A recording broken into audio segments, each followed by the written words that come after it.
Hello viewers, কেমন আছেন? আশা করি সবাই ভালো আছেন।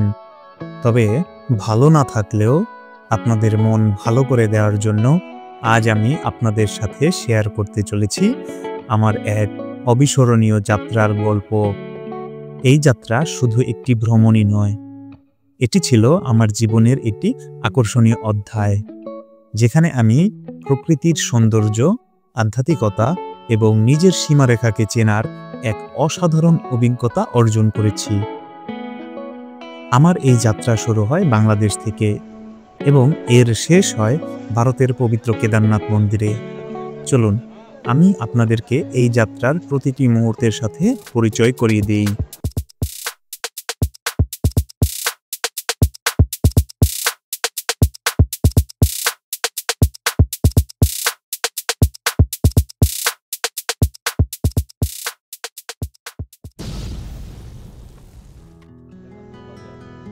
আমার যাত্রা শুরু হয় বাংলাদেশ থেকে। আমার সাথে আমার ভ্রমণ সঙ্গী আমার মামা। মামা ছাড়া যেন এই ভ্রমণ কখনোই সম্পন্ন হতো না। এছাড়াও বেনারস থেকে দুইজন ভারতীয় দাদার সাথে ট্রেনে পরিচয় হয়, যা ভিডিওতে দেখতে পাবেন। প্রথমেই বাংলাদেশ থেকে কলকাতার উদ্দেশ্যে বাসে চড়ে কলকাতা পৌঁছে গেলাম, যার ভিডিও আমি ইতিমধ্যেই আপনাদের উদ্দেশ্যে আমার চ্যানেলে দিয়ে দিয়েছি। চাইলে দেখে আসতে পারেন, লিংক ডিসক্রিপশনে দেওয়া রইল। বাসের জানালা দিয়ে বাইরের দৃশ্য দেখতে মনে হচ্ছিল যেন সময় থেমে আছে। গ্রামীণ প্রকৃতি, সবুজ মাঠ, ছোট ছোট নদী এবং মানুষের ব্যস্ত জীবন আমাকে মুগ্ধ করছিল। কলকাতায় পৌঁছানোর পর আমি প্রথমেই শহরের গতিশীলতা এবং ইতিহাসের ছোঁয়া অনুভব করলাম। কলকাতা হচ্ছে সংস্কৃতি ও ঐতিহ্যের শহর, যা আমাকে স্বাগত জানালো তার রবীন্দ্রনাথের স্মৃতি, ভিক্টোরিয়া মেমোরিয়াল এবং অবশ্যই কিছু ঐতিহাসিক খাবার দিয়ে। এই শহরে একটি দিন কাটিয়ে আমি পরের গন্তব্যের জন্য প্রস্তুতি নিলাম। কলকাতা থেকে আমি রাতের ট্রেনে করে হরিদ্বার রওনা দিলাম। হরিদ্বারকে অনেকেই হরিদ্বার নামেও চিনে। এই জার্নিটি ছিল ৩২ ঘন্টার একটি অভিজ্ঞতা। তবে আমার সাথে আমার মামা থাকায় সময় কিভাবে কেটেছে বুঝতেই পারিনি। ট্রেনের মানুষজন যেন আমার খুবই পরিচিত, সবাই খুবই বন্ধুত্বপূর্ণ ছিল। ট্রেনের মধ্যে দেখা হলো একই গন্তব্যের পথযাত্রী ভারতীয় দুইজন দাদার সাথে। পাশাপাশি সিটে বেনারস থেকে তাদের সাথে পরিচয়। আমি হিন্দি বলতে না পারায় আমার মামা আমাকে তাদের সাথে কথা বলায় অনেক সাহায্য করেছে। হরিদ্বার যাওয়ার পথে ট্রেনের জানালা দিয়ে পাহাড়, নদী এবং গ্রামীণ দৃশ্য আমাকে প্রকৃতির কাছাকাছি নিয়ে গেল। ট্রেনের মধ্যে নানান প্রকারের খাবার খেয়ে আর খোশ গল্প করে পৌঁছে গেলাম হরিদ্বার।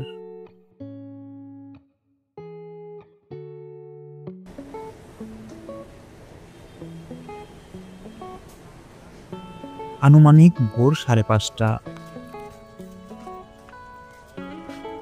ট্রেন থেকে নেমে চা খেয়ে নিলাম। তারপর অটো রিকশায় করে পৌঁছে গেলাম হরকি পৌরি। হরকি পৌরি হিন্দু ধর্মাবলম্বীদের মতে অনেক পবিত্র জায়গা।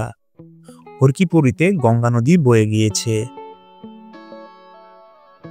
হরকি পৌরিতে পৌঁছানোর পর আমি প্রথমেই গঙ্গা নদীর তীরে গেলাম।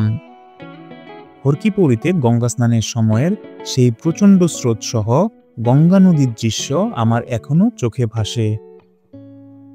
আমরা স্নান করার জন্য প্রস্তুতি নিয়েছি। ভোরবেলা, হালকা আলো ফুটেছে আর আমরা পবিত্র গঙ্গায় ডুব দিয়ে নিজেদের পাপের কিছুটা অংশ ধুয়ে নিলাম। হরিদ্বার আমাকে তার আধ্যাত্মিক আবহাওয়া দিয়ে মুগ্ধ করল। এখানে কয়েকদিন কাটিয়ে যাওয়ার ইচ্ছা থাকলেও সময় স্বল্পতার কারণে আমি পরের গন্তব্যের জন্য প্রস্তুতি নিলাম। হরিদ্বার থেকে আমি সোনপ্রয়াগের উদ্দেশ্যে রওনা দিলাম। আমরা একটি গাড়ি ভাড়া করে চলে এলাম সোনপ্রয়াগ। আপনারা চাইলে গাড়ি ভাড়া না করে বাসেও যেতে পারবেন। তবে হ্যাঁ, বাস আপনার ইচ্ছা মতো কোথাও দাঁড়াবে না। আমরা একটু রিল্যাক্স করে যাবার জন্যই গাড়ি ভাড়া করে নিয়েছি। এই যাত্রায় আমরা গাড়ি করে পাহাড়ি রাস্তা পাড়ি দিয়েছি। পথে প্রাকৃতিক সৌন্দর্য আমাকে মুগ্ধ করছিল।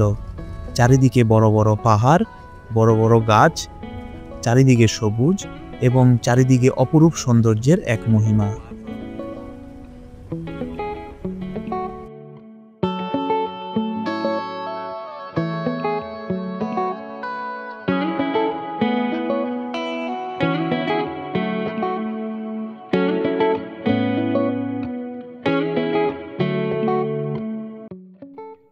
দেখতে দেখতে যাচ্ছিলাম। পথের মাঝেই পড়ল দেবপ্রয়াগ, যেখানে অলকানন্দা ও ভাগীরথী নদী মিলিত হয়েছে। আমরা সেখানে অলকানন্দা ও ভাগীরথী নদীর সঙ্গমস্থলে নেমে উপভোগ করলাম দুই নদীর আধ্যাত্মিকতা, যা আমাদের মনকে অনেক আনন্দ দিয়েছে এবং আধ্যাত্মিকতার এক নতুন মোড় নিয়েছে। হরকিপুরীতে গঙ্গা স্নান করে যে রকম আধ্যাত্মিকতা পেয়েছি, এখানেও তেমনি আধ্যাত্মিকতা পেয়েছি। হিন্দু ধর্মাবলম্বীদের মতে গঙ্গা স্নান এবং ভাগীরথী ও অলকানন্দার মিলনস্থানে স্নান করে নিজেকে পবিত্রতার ব্যাখ্যা রয়েছে। আমরা এও জেনেছি এটাই পরবর্তীতে গঙ্গা নদী নামে এবং পরবর্তীতে পদ্মা হয়ে মেঘনা হয়ে আমাদের বঙ্গোপসাগরে এসেছে। আমরা সেখানে প্রকৃতির শান্তি এবং আধ্যাত্মিকতা উপভোগ করলাম। এই স্থানটি আমাকে এক অন্যরকম প্রশান্তি দিয়েছে। দেবপ্রয়াগে কিছু সময় কাটিয়ে আমরা পরের গন্তব্যের দিকে এগিয়ে গেলাম।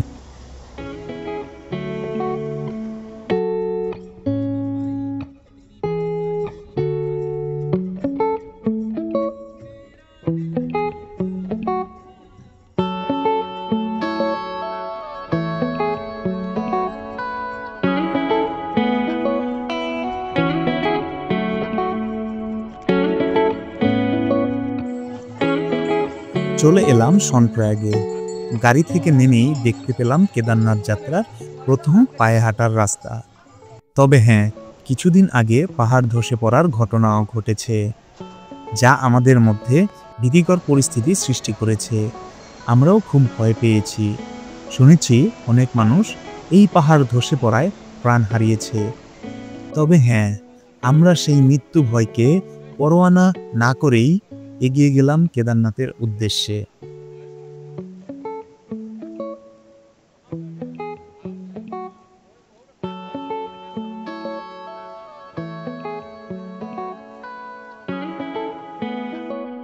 ভাঙা পাহাড়টুকু পায়ে হেঁটে পার হতে হলো। সনপ্রয়াগ থেকে গৌরীকুণ্ডের পথে আমরা পায়ে হাঁটার অভিজ্ঞতা অর্জন করার পর কিছু রাস্তা আমরা গাড়িতে করে পার করলাম। এই পথটি ছিল এক চ্যালেঞ্জিং অ্যাডভেঞ্চার। পাহাড়ি রাস্তা, সবুজ প্রকৃতি এবং মাঝে মাঝে দেখা পশু পাখি আমাকে মুগ্ধ করছিল।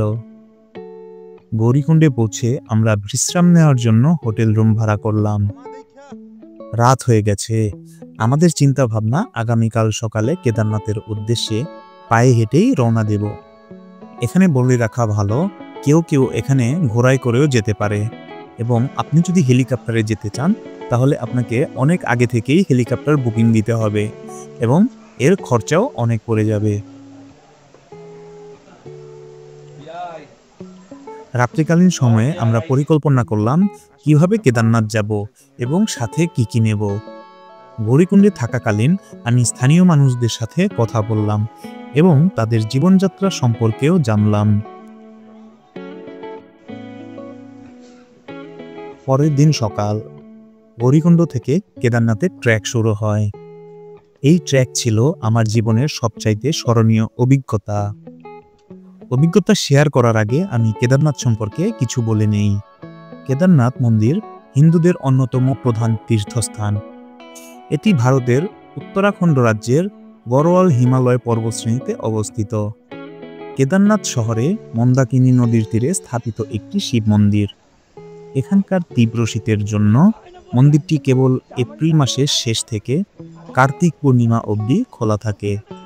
শীতকালে কেদারনাথ মন্দিরের মূর্তিগুলোকে 6 মাসের জন্য উখি মঠে নিয়ে গিয়ে পূজা করা হয়। এই অঞ্চলের প্রাচীন নাম ছিল কেদারখণ্ড। বিতর্কিত তথ্য অনুযায়ী মহাভারতের পাণ্ডবগণ ভগবান শিবের আরাধনায় এখানে এসেছিলেন। তারপরে ভগবান শিব নন্দীরূপে তাদের সামনে আসেন এবং সেই নন্দীরূপী ষাঁড়কে ধরতে গেলেই সেটি জলে ডুব দেওয়ার মতো করে মাটিতেই ডুব দেয় এবং সেই ষাঁড়ের দেহ 5টি খণ্ডে বিভক্ত হয়ে 5টি জায়গায় পড়ে, যাকে পঞ্চকেদার হিসাবে আখ্যায়িত করা হয়। পঞ্চকেদারগুলো হচ্ছে কেদারনাথ, তুঙ্গানাথ, রুদ্রনাথ, মধ্যমেশ্বর, কল্পেশ্বর। কেদারনাথ কাগজে কলমে গৌরীকুণ্ড থেকে 16 কিলোমিটার পথ লেখা থাকলেও বাস্তবে পথটি ছিল আরও দীর্ঘ। ভয়ানক এই সুন্দর রাস্তায় আমরা হেঁটে চলেছি। আমাদের সাথে সুদীর্ঘ পথের সঙ্গী হিসাবে রাস্তার পাশ দিয়ে প্রবাহমান রয়েছে মন্দাকিনী নদী। এই মন্দাকিনী নদী হিমালয়ের চোরাবাড়ি হিমবাহ থেকে উৎপত্তি। আর রাস্তায় ট্রেকিং করতে করতে অনেকবার ক্লান্ত হয়ে গিয়েছি। ঝর্ণার জলগুলো এতটাই পরিষ্কার ও সুস্বাদু ছিল, আমরা সেই জল পান না করে থাকতেই পারছিলাম না। তাছাড়া রাস্তায় চলতে চলতে ক্ষুধা নিবারণের জন্য পাহাড়ি ম্যাগি নুডলস খাচ্ছিলাম। এত খাড়া পাহাড়ি রাস্তা, তবুও প্রকৃতির অপরূপ সৌন্দর্য আমাকে মুগ্ধ করল। রাস্তায় আমি অনেক ভ্রমণকারীর সাথে দেখা করলাম এবং কথা বললাম, যারা সবাই কেদারনাথের উদ্দেশ্যে যাচ্ছিলেন, আবার কেউ কেউ কেদারনাথ থেকে ফিরেও আসছিলেন। বেশ উপরে ওঠার পর দেখলাম মেঘরাশি আমাদের চারপাশ দিয়ে প্রবাহিত হচ্ছে। কিছু কিছু সময় লক্ষ্য করলাম মেঘগুলো আমাদের পায়ের নিচ দিয়েও যাচ্ছে। মানে আমরা এতটাই উপরে উঠে গিয়েছি যেন আমরা মেঘকে পার করে আকাশ ছোঁয়া রাস্তায় চলছি, যা দেখতে মনে হচ্ছিল যেন স্বর্গরাজ্যের একটু আভাস। সনাতন ধর্মমতে কেদারনাথ হচ্ছে স্বর্গের একটি রাস্তা। কেদারনাথের কাছাকাছি এসে এত মিষ্টি এক বাতাস আর সুন্দর এক সুবাস পেলাম, যেন স্বর্গ থেকে সেই বাতাস এবং সুবাসগুলো আসছে। কেদারনাথ ট্রেকের সময় আমি প্রাকৃতিক সৌন্দর্য এবং শান্তি উপভোগ করলাম। আমার মতে প্রায় 35 কিলোমিটার রাস্তা এঁকে বেঁকে চলার পর রাত তখন 9টা পার হয়ে গেছে। অঝরে বৃষ্টি, এই বৃষ্টি যেন আমাদের স্বাগত জানালো, সাথে মনে করিয়ে দিল এত উঁচুতে বৃষ্টি কতটা ভয়ানক দেখায়। আমি এবং আমার মামা এই বৃষ্টির মধ্যেই পৌঁছে গেলাম কেদারনাথ মন্দিরের সামনে। কেদারনাথ মন্দিরে পৌঁছে আমি ভগবান শিবের কাছে চলে আসার এক অনুভূতি পেলাম, যা আমার এই যাত্রাকে সার্থক করে তুলল। তবে হ্যাঁ, সেই রাতে আমরা মন্দিরের দরজা বন্ধ পেলেও সকালের অপেক্ষায় একটা হোটেল রুম গিয়ে পার করতে হলো। হোটেলটি ছিল কেদারনাথ মন্দির থেকে 3 বা 4 মিনিটের পথ। সারা রাত ধরে মুষলধারে বৃষ্টি হলো। এর মাঝেই খবর পেলাম গৌরীকুণ্ডে আবারও পাহাড় ধসে পড়েছে। শুনেই কেমন যেন লাগছিল, তবে সকল ভয় কাটিয়ে সকালে উঠেই চলে এলাম স্বপ্নের সেই কেদারনাথ মন্দিরে। লাইনে দাঁড়িয়ে পূজা অর্চনা সম্পন্ন করলাম। সেখানে কিছুটা সময় কাটিয়ে রওনা হলাম কাল ভৈরব মন্দিরের দিকে। সেখান থেকেও মোটামুটি 1 থেকে 1.5 কিলোমিটার উপরে। ভৈরব মন্দিরে কিছু সময় কাটিয়ে সময় হলো নিচে নেমে আসার।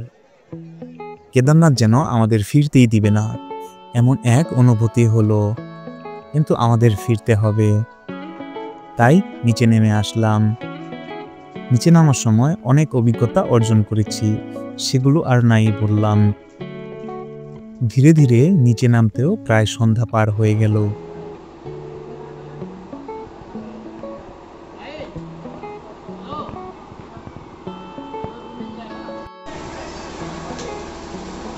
अभी बारिश है, ऊपर में बारिश है, इसलिए गौरीकुंड से नीचे उतरने नहीं जगह, तो अभी हम लोग यहाँ पे स्टे करने वाले हैं आज रात। और सुबह सुबह 5 बजे छोड़ देंगे। छोड़ देंगे हम 4 बजे उठ के फ्रेश होके नहा धो के चल देंगे।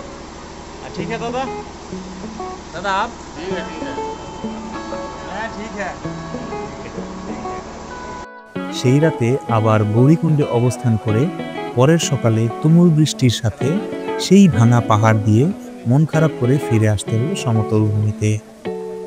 শুনতে পেলাম কিছু মানুষ আবারও প্রাণ হারিয়েছে, তবে আমাদের ভাগ্য ভালো থাকায় আমরা সেই ধকল কাটিয়ে উঠতে পেরেছি।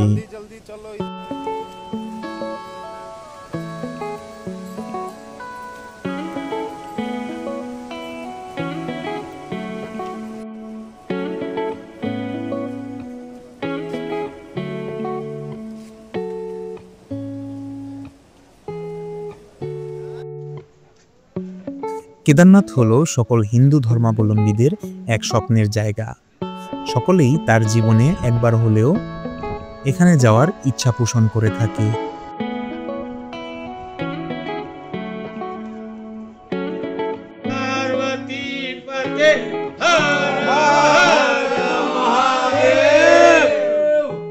ধর্মীয় দিক একটু পাশে রাখলেও আমি ব্যক্তিগতভাবে বলতে চাই, ভ্রমণ পিপাসুদের এই পাহাড় বেষ্টিত কেদারনাথে একবার হলেও ঘুরে আসার জন্য। চারদিকের মনোমুগ্ধকর চোখ ধাঁধানো পরিবেশ আর আবহাওয়া যেন ভ্রমণ পিপাসুদের বারবার কাছে টানবে। এমন ভয়ঙ্কর সুন্দর পৃথিবীতে বারবার দেখা আর ভ্রমণের আক্ষেপ যেন থাকবে সব সময়। ভিডিওটির দৈর্ঘ্য অনেক বড় হয়ে যাওয়ায় কিভাবে এখানে আসবেন সেটি বলা হলো না। আপনারা এই নিয়ে জানতে চাইলে কমেন্ট করে জিজ্ঞেস করুন। চেষ্টা করব একটি ভিডিও বানিয়ে আপনাদের দেওয়ার। তবে ভিডিও না বানাতে পারলেও আমি কমেন্টে রিপ্লাই দিয়ে জানিয়ে দেওয়ার চেষ্টা করব। তবে আজ আর নয়, আবার হাজির হব এরকম রোমাঞ্চকর কোনো একটি জায়গায় আপনাদের নিয়ে যেতে। ভিডিওটি কেমন লাগলো কমেন্ট করে জানাবেন। ভালো লাগলে অবশ্যই লাইক করবেন। সকলকে শেয়ার করে তাদের দেখার সুযোগ করে দিন। আর অবশ্যই চ্যানেলটি সাবস্ক্রাইব করে পাশে থাকা বেল আইকন অন করে দিবেন, যেন পরের ভিডিওগুলো মিস না হয়। আজ এখানেই বিদায় নিচ্ছি। সকলে ভালো থাকবেন। ধন্যবাদ।